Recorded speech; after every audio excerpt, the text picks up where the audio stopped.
사랑을 찾아서. 작가 권혁, 낭독 권혁. 서울의 겨울은 여전히 무뚝뚝했다. 눈이 와도 금세 더러워졌고 바람은 사람의 숨소리마저 얼려버릴 듯 했다. 이은희는 아침 일찍 일어나 창문을 열었다.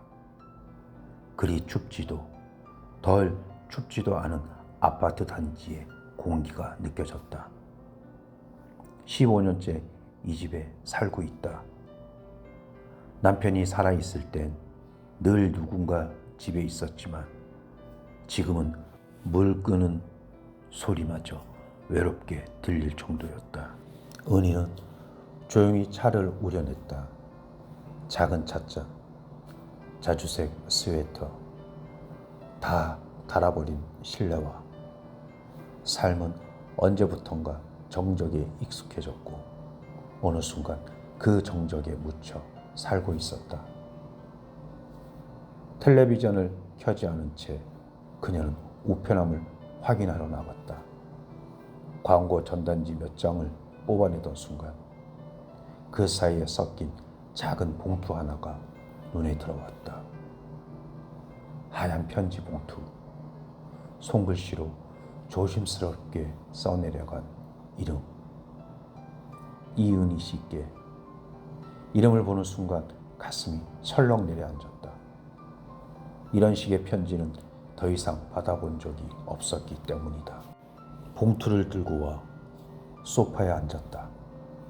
떨리는 손끝으로 봉투를 열었다. 은희 씨, 오랜만이에요. 혹시 기억하시려나? 그때 그 벚꽃길을. 다음 편지는 다음 주 금요일쯤 도착할 겁니다. 이름도 없고 주소도 없었다.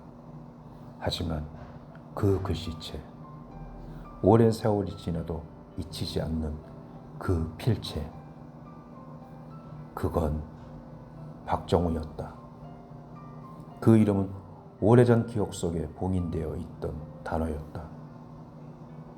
첫사랑, 젊은 날의 무모한 설렘, 가슴 깊이 묻어두었던 누군가.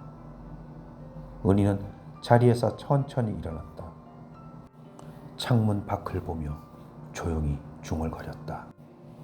왜 지금이야, 정우야? 그때 그 벚꽃길을? 그 한 문장이 은희의 머릿속을 오래도록 맴돌았다. 찬장 위에 조용히 편지를 올려두고도 마음은 자꾸만 그 시절로 되돌아갔다. 그녀는 옷장 안쪽에서 오래된 상자 하나를 꺼냈다. 비상용 서류함이라는 이름으로 붙어 있었지만 그 안에는 오래된 사진들과 젊은 날의 흔적들이 숨어 있었다. 그중 한 장. 노랗게 바른 흑백 사진 속에서 젊은 은희는 수줍은 표정으로 웃고 있었고 옆에는 책을 들고선 박정우가 있었다. 벚꽃이 흐드러지게 핀 한강변에서였다. 1982년 봄. 그 시절 은희는 대학 졸업을 앞두고 있었다. 졸업작품 발표를 준비하며 도서관에 살다시피 했던 나날들. 정우는 그 도서관 구석 테이블에서 처음 만났다. 여기 앉아도 될까요? 그는 말이 적었지만 묘하게 따뜻한 눈빛을 지니고 있었다. 둘은 자연스럽게 이야기를 나누게 되었고 며칠 후엔 도서관 앞 커피 자판기에서 마주쳤다. 그렇게 시작된 작은 인연은 어느새 매일의 습관이 되었다. 벚꽃이 피던 날 정우는 그녀를 뚝섬으로 데려갔다. 딱 오늘이야. 1년에 하루. 여기가 세상에서 제일 예쁜 곳이야. 정우는 늘 사소한 것을 소중하게 여겼다. 벚꽃잎이 어깨에 앉자 그는 슬며시 그 잎을 떼어 그녀의 책갈피에 꽂아 주었다.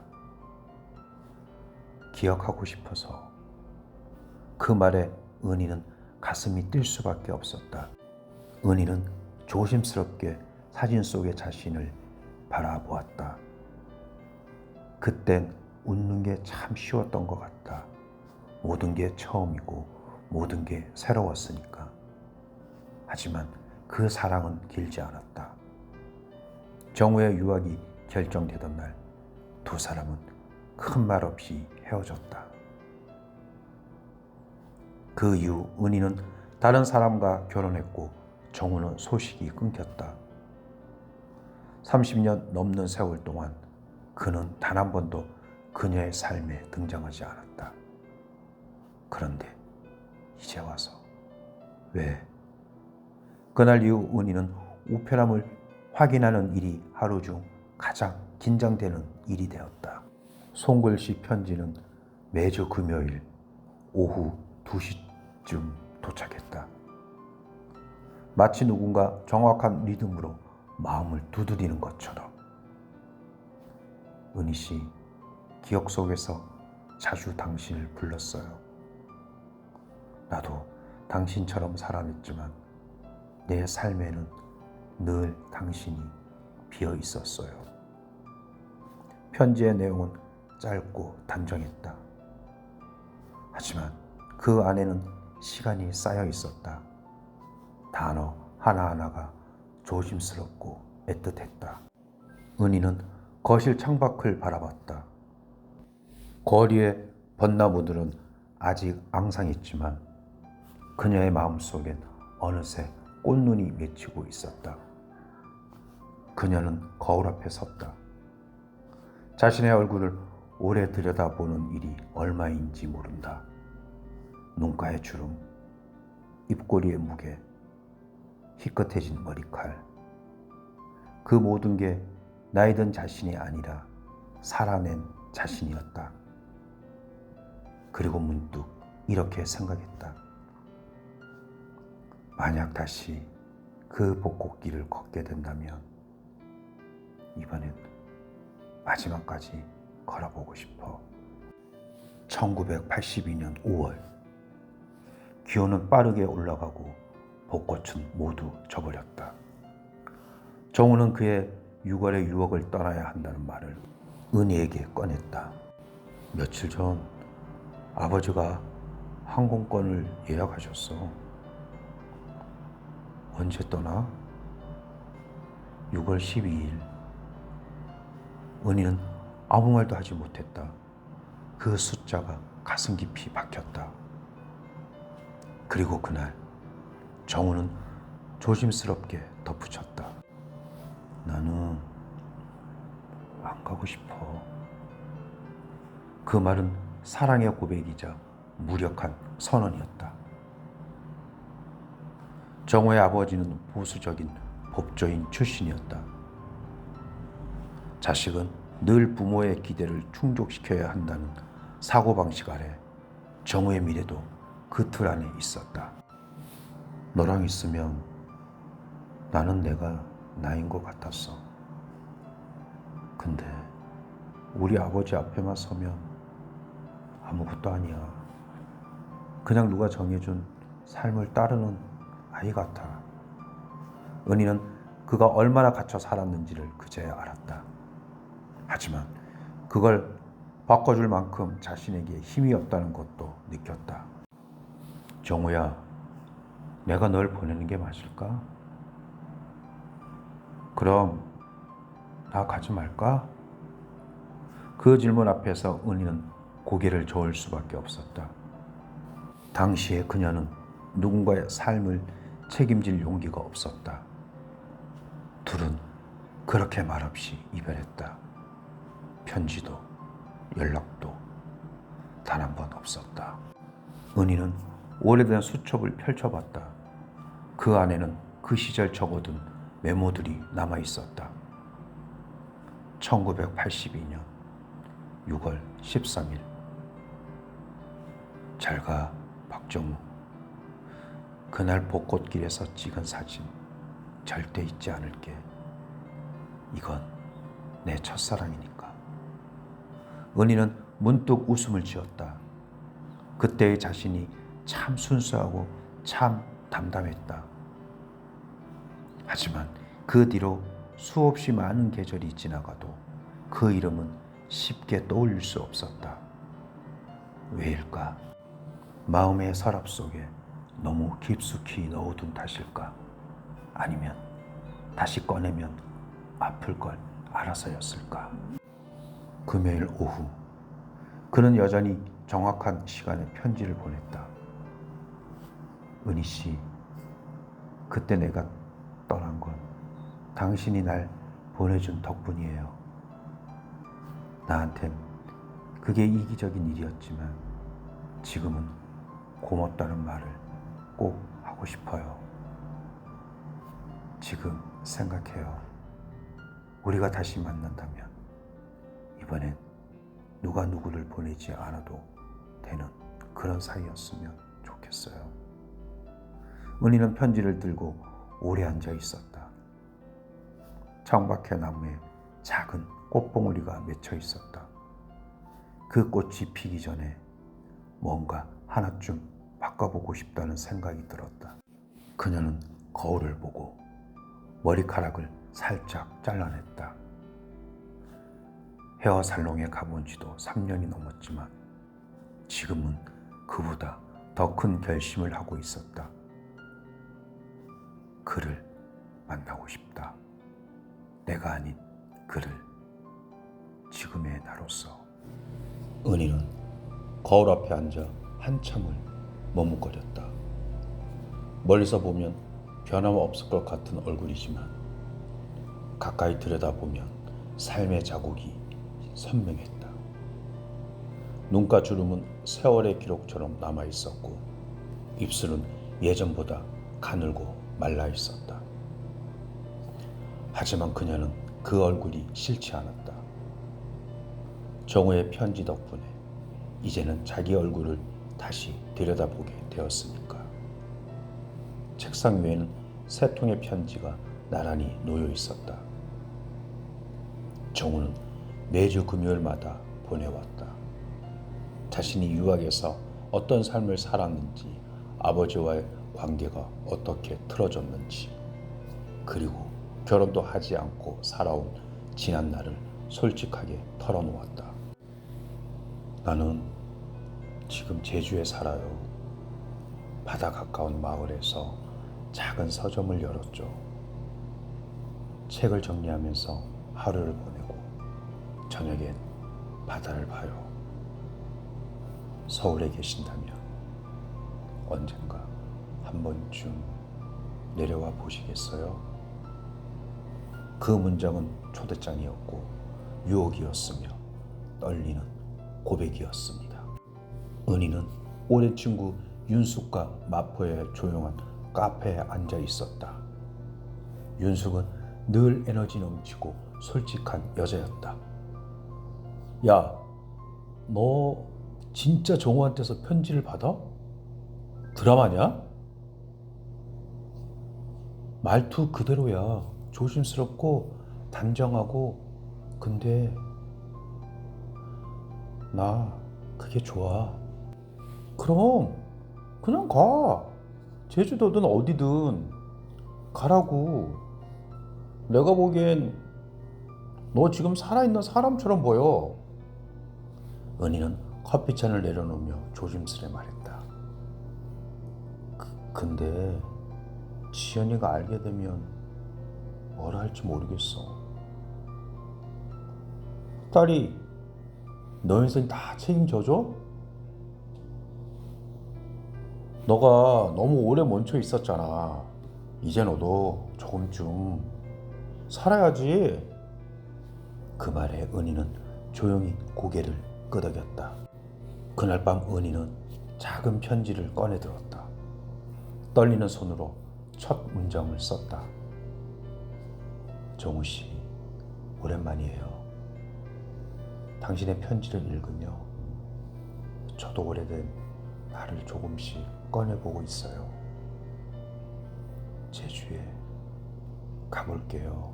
조만간.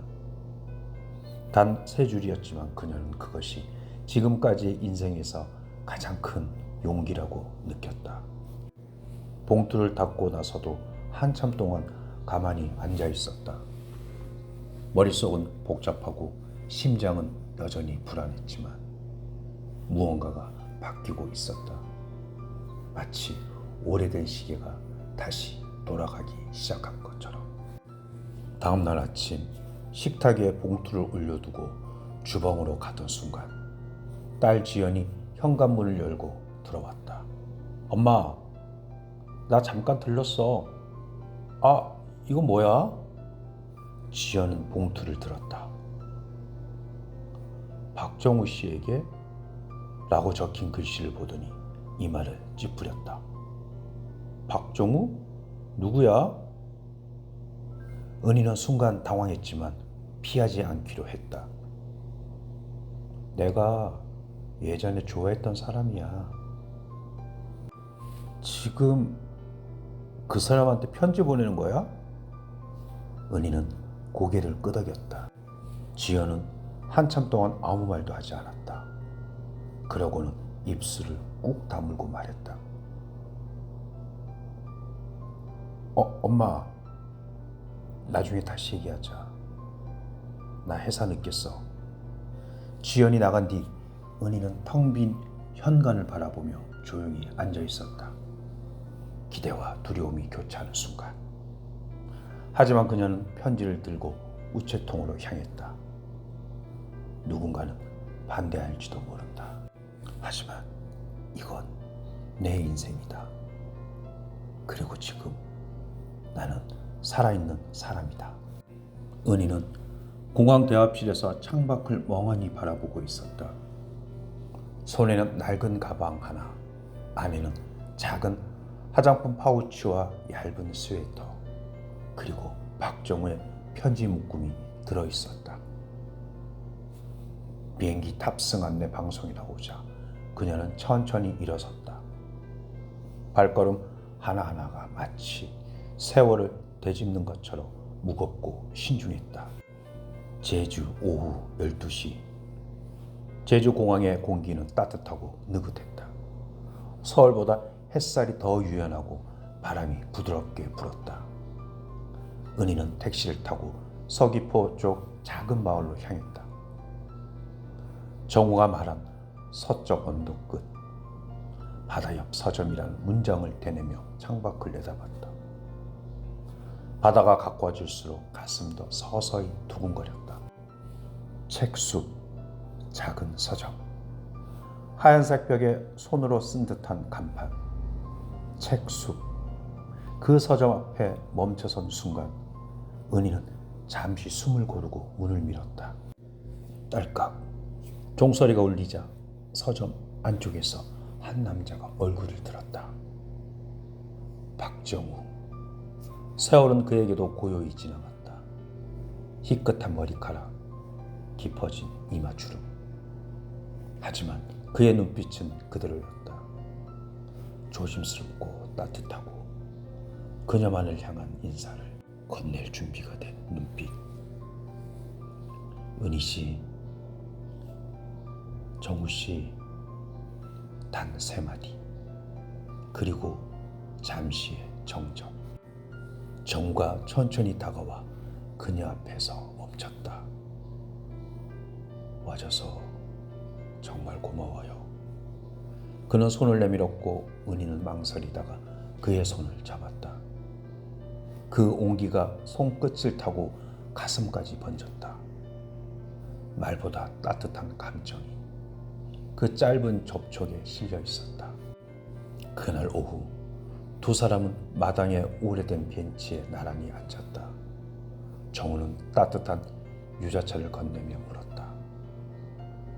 서울은 여전히 바쁘죠? 나는 더 이상 바쁘지 않아요. 이젠 좀 천천히 살아도 될 것 같아서요. 그 말에 정우는 미소 지었다. 늦지 않아서 다행이에요. 은희는 고개를 살짝 끄덕이며 물었다. 왜 나한테 편지를 보냈어요? 정우는 한참을 뜸들이다가 대답했다. 사실 한참 고민했어요. 당신이 날 기억 못하거나 원망할 수도 있으니까. 하지만 내 삶을 돌아보니 미련이 너무 컸어요. 한 번은 당신 앞에서 말하고 싶었어요. 그때 미안했고 지금도 당신을 기억하고 있다고. 은희는 한동안 아무 말도 하지 않았다. 그저 바람에 흩날리는 유자나무 잎을 바라봤다. 나도요. 나도 정우 씨 많이 생각했어요. 그 시절도 그 벚꽃길도 그리워서 혼자 걸은 적도 있었어요. 정우는 조용히 숨을 들이쉬었다. 그리고 고개를 끄덕였다. 그럼 이번엔 둘이 같이 걸어볼래요? 은희는 미소 지었다.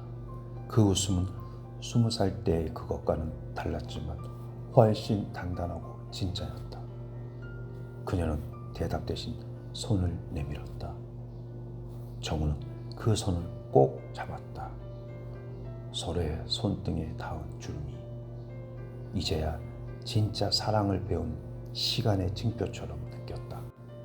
은희는 서점 근처의 작은 민박집에 머물고 있었다. 아침이면 서점에서 커피를 마시고 오후엔 바닷가 산책을 했다.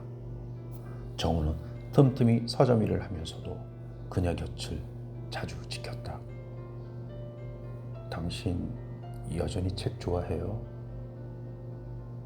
책이랑은 한동안 멀어졌었죠. 아이 키우느라 정신없이 살다 보니까. 정우는 웃으며 말했다. 그럼 이제 다시 가까워져요. 나랑 같이. 은희는 살짝 웃었다. 이따금 정우가 어색하게 농담을 할 때면 예전에 그 풋풋한 대학생 얼굴이 겹쳐 보였다. 정우가 도시락을 싸왔다. 은희는 나무 벤치에 앉아 도시락을 열었다. 계란말이, 김치, 멸치볶음, 그리고 감자조림. 직접 한 거예요? 요리도 책처럼 배웠어요. 사람 없는 날엔 도시락 싸서 혼자 여기 앉아 있었어요. 이제 둘이니까 좀 낫네요. 은희는 말없이 고개를 끄덕였다. 이 조용한 행복이 낯설지만 서서히 익숙해지는 느낌이었다. 딸 지연은 엄마의 빈방에서 편지 한 묶음을 발견했다. 그 안에 박정우의 편지들, 그리고 은희가 마지막으로 쓴 답장 복사본이 들어있었다. 엄마, 지금 어디야? 무슨 일 있는 거야? 왜 전화 안 받아? 통화 연결음은 길게 이어졌다. 지연의 얼굴은 굳어갔다. 은희는 정우와 민박집 마당에서 밤하늘을 보고 있었다. 별이 또렷하게 박혀 있었고 그녀의 얼굴에도 잔잔한 미소가 퍼져 있었다. 정우 씨, 오늘 행복했어요. 나도요. 이런 하루가 계속되면 좋겠어요. 그 순간 은희의 휴대폰이 울렸다. 지연이었다. 은희는 망설이다가 전화를 받았다. 엄마, 지금 어디야? 왜 말도 없이 없어져? 지연아, 나 제주도야. 잠시 침묵. 엄마, 혹시 그 사람이랑 있는 거야? 엄마가 이럴 수 있어? 왜 나한테 아무 말도 안 해? 은희는 말문이 막혔다. 전화기 너머에 지연 목소리는 떨리고 있었다. 엄마, 제발 돌아와. 우리 이렇게 얘기하면 안 돼. 은희는 창밖을 바라보며 조용히 눈을 감았다. 정우는 다가와 조심스레 물었다. 딸이 걱정했겠네요. 가셔야겠죠, 일단은. 은희는 고개를 끄덕였다. 정우씨, 나 다시 올게요. 이번엔 돌아가기 위한 게 아니라 당신 곁에 서기 위해서. 정우는 그 말에 아무 말 없이 고개를 끄덕이며 그녀 손을 꼭 잡았다. 늦은 밤 은희가 집 현관을 열자 거실 불이 켜져 있었고 지연은 소파에 앉아 팔짱을 낀 채 기다리고 있었다. 왔어? 목소리는 낮았지만 분노가 억눌려 있었다. 은희는 조심스럽게 신발을 벗고 들어왔다. 기다리게 해서 미안해. 지연은 곧바로 묻는다. 엄마, 그 사람 아직 사랑해? 은희는 잠시 망설이다가 담담하게 말했다. 예전에도 사랑했고 지금도 그래. 지연의 눈이 커졌다. 엄마는 지금 그런 감정을 느낄 수 있다고 생각해? 그 나이에? 은희는 그 말에 잠시 멈칫했지만 곧 똑바로 지연을 바라봤다. 지연아, 엄마는 너 키우느라 내 삶에 많은 걸 멈췄어. 그래서 너를 원망했다는 건 아니야. 하지만 이제 나 자신을 좀 사랑하고 싶어. 지연은 한참 침묵하다가 입을 열었다. 나도 이해하려고 해. 근데 엄마, 너무 갑작스러웠어. 적어도 나한텐 얘기를 해줬어야지. 너가 이해할 수 있을지 자신이 없었어. 엄마가 연애를 한다는 말 너한테는 불편할까 봐. 지연은 고개를 숙였다. 엄마, 나 아직도 외할머니 생각하면 울컥하거든. 그때 엄마가 우는 거 보면서 나까지 울고. 은희는 딸의 손을 가만히 잡았다. 나도 아직 엄마가 보고 싶어. 근데 그래서 더 생각했어. 인생이 얼마나 짧은지를. 지연은 친구와 대화를 나누며 머뭇거린다.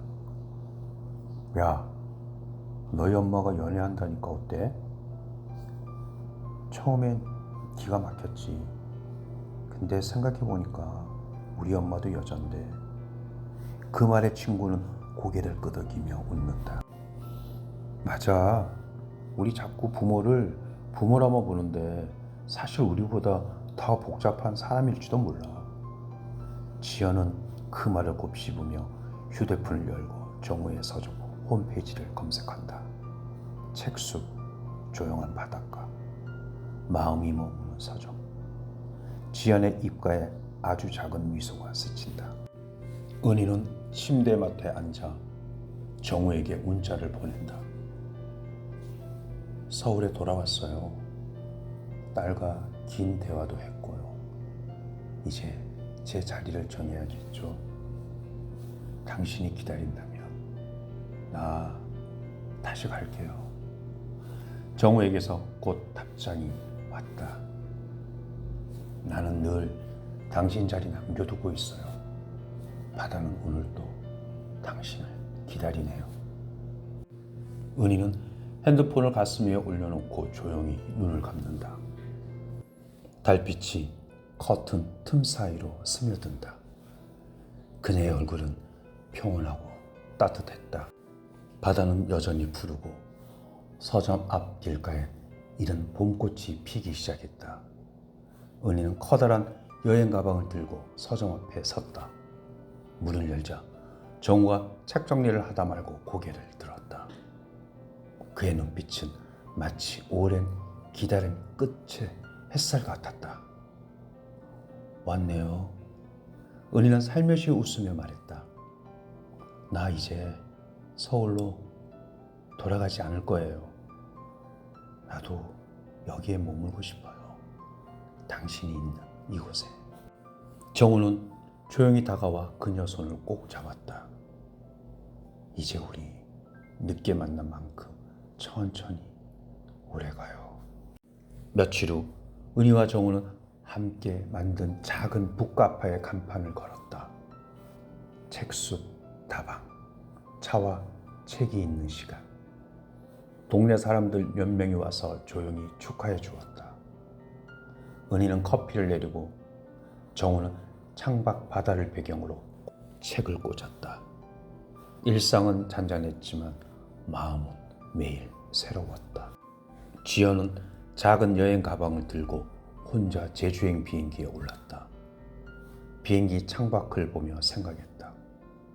엄마가 어떤 사람을 사랑하든 결국 엄마는 나를 키워준 사람이고 지금은 자기 삶을 살아가는 여자구나.